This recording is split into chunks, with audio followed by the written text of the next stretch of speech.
Hey guys, Andrew Esquivel here, back with sort of a life hack style tutorial.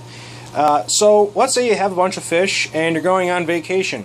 Most people would definitely want to feed the fish. Now, despite this, most fish can live just fine for 5 to 7 days without you feeding them.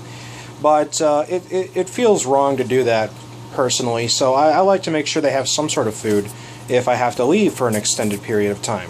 Now, a lot of people get something like this. This is from Eheim. And you fill it with flake food,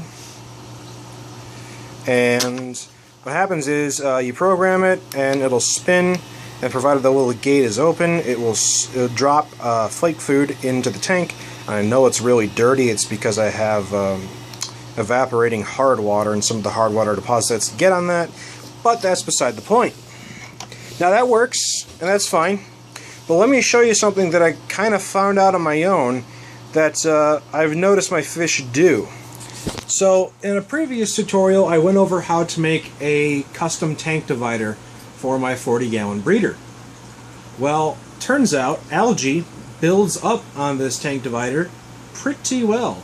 And although you don't see it right now, a lot of the fish peck at the algae and just eat algae off the walls. This is why when you leave town, and if you don't have like the little Eheim fish feeder, your tank may actually look a little less algified than usual. So they got me thinking, well, what if you don't have a tank divider? What else does algae build up on really well? And it turns out the simple answer is a $2 product from Walmart, which is the breeder nets. Little guy's chilling in there, he's not dead. In fact, let me kind of show you and get this guy out of there. So what happens is algae builds up pretty much on everything. Alright, come on little guy, swim away. There you go. And it builds up on these nets. So all you really got to do is take a net, slide it in there, and have your lights on a timer. And what I do is I have my lights set for about 12 hours a day.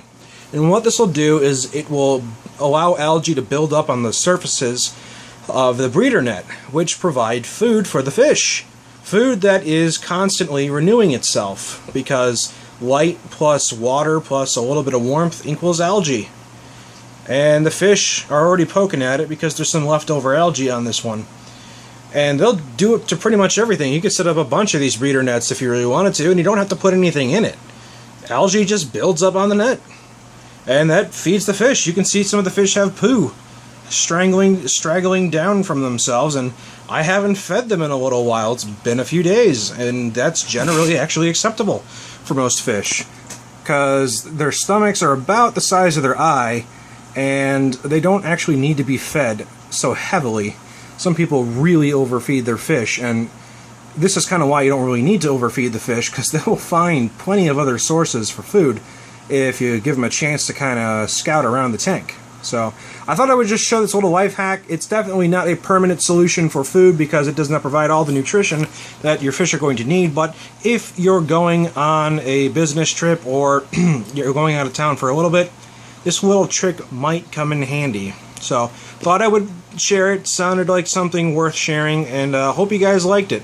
Don't forget to comment, rate, subscribe, show your friends, check out my other videos. I got plenty of them, and as always, I will see you next time. Stay fishy.